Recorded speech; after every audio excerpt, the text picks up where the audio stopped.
श्री शिवाय नमस्तुभ्यम। स्वागत है आपका मेरे चैनल पूजा की भक्ति पर।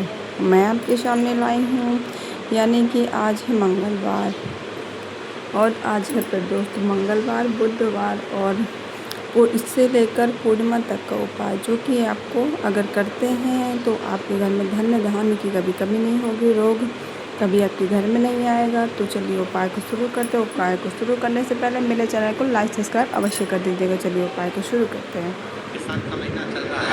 मेरी जीजियों, मिट्टी के पात्र का जल, मिट्टी के पात्र का जल, कोई मटकी हो, मटकी नहीं हो तो कोई दिया हो, कोई कुल्हड़ हो, उसमें जल भर कर रखो पूरी रात। सुबह उस जल को थोड़ा सा लेकर जाओ और शिव जी को समर्पित करो।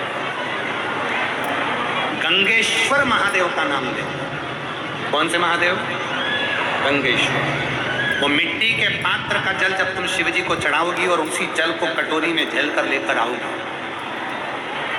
उसी जल को जब तुम कटोरी में झेल कर लेकर आओगी, जिनकी आंखों में रोग हो जाता है, श्रवण शक्ति में रोग हो जाता है, जिनके फेफड़ों में से सांस लेने में आवाज आती है खरखराहट की, जिनकी नासिका का स्वर बंद रहता है, कोई ना कोई स्वर उसके बंद ही रहते हैं नासिका के, उस व्यक्ति को यदि बैसाख के महीने में मिट्टी के पात्र में रखा हुआ रात्रि का जल गंगेश्वर महादेव के नाम से शिव जी को चढ़ाया जाता है और वही जल को उस व्यक्ति को पिलाया जाता है, तो नेत्र, श्रवण, नासिका और जो फेफड़ों में से खरखराहट की आवाज आती है वो धीरे धीरे अपने आप बंद होना प्रारंभ हो जाती है। गंगेश्वर। और इसी जल की प्रधानता, इसी जल की प्रधानता गंगेश्वर। अगर लक्ष्मी नहीं आ रही, संपदा नहीं आ रही, व्यापार नहीं चल रहा, तकलीफ बहुत ज्यादा हो रही है, कष्ट पर कष्ट बढ़ रहा है, कोई अच्छा कर्म हो ही नहीं रहा, बैसाख के महीने में एक बीते से नाम पर छोटा सा सफेद वस्त्र ले लो।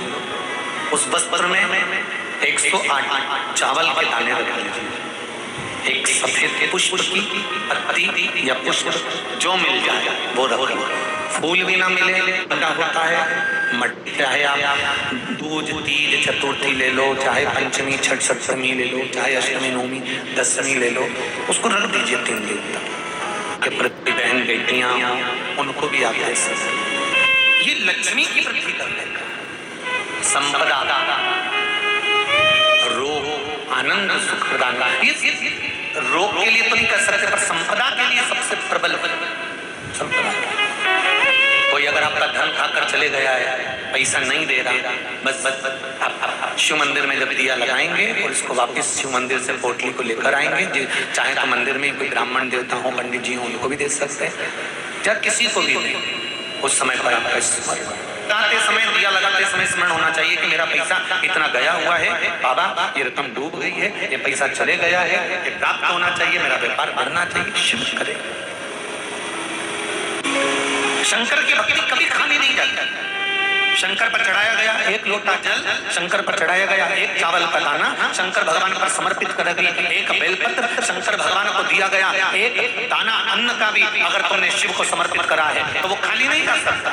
7 महीने में अपने घर में जो गमला, तुम्हारे घर के अंदर बगीचा नहीं होना, काय का भी गमला हो, मिट्टी भरी हुई गमला है, अगर छोटा सा भी गमला हो ना, तो उस गमले में 7 महीने में एक बार उसी मिट्टी को उठाकर ऐसा शिवलिंग जैसी आकृति बना लो, वहीं पे जलाधारी बना लो और उसी पर थोड़ा सा जल 3 बार आचमन जैसा छोटा छोटा सा चुल्लू में लेकर जल भी अगर शिव को समर्पित कर दिया, कुछ चढ़ाओ ना चढ़ाओ, थोड़ा सा जल भी अगर आपने दे दिया और वापिस उसी शिवलिंग को उसी गमले में विसर्जन कर दिया, उसी गमले में पानी डालकर ठंडा कर दिया, विसर्जन कर दिया, तो भी वो शिवलिंग आपकी आय और आयु दोनों को बढ़ाने का कार्य कर रही है। प्रयोग अवश्य करोगे ना, उसका दान अवश्य करना। बेलपत्री की मध्य पत्ती पर, बेलपत्री की बीच की पत्ती पर लगाया हुआ चंदन और पत्ती के 3 पत्तियों का जहां पर मिलन हुआ है उस जगह पर लगाया हुआ शहद शिव को जब चढ़ाया जाता है तो वो भाग्य की बेकार रेखा को भी बदल देता है। वो साधारण नहीं है। 1 महीने में एक बार ऐसा नियम बना लो, अपने दीवार पे लिख लो कि पूर्णिमा है और पूर्णिमा के दिन घर में खीर बनना ही है। केवल शरद पूर्णिमा के लिए पे नहीं कि पूर्णिमा को जिसके घर में दूध की सामग्री बनती हो, दूध की सामग्री तैयार होती हो, खीर प्रसाद तैयार होता हो, उसके घर में कभी क्लेश नहीं हो सकता। चाहे सास बहू एक दूसरे के सामने वो कहे ना, वो सांप और नेवले की लड़ाई क्यों ना, फिर भी शांति हो जाती है।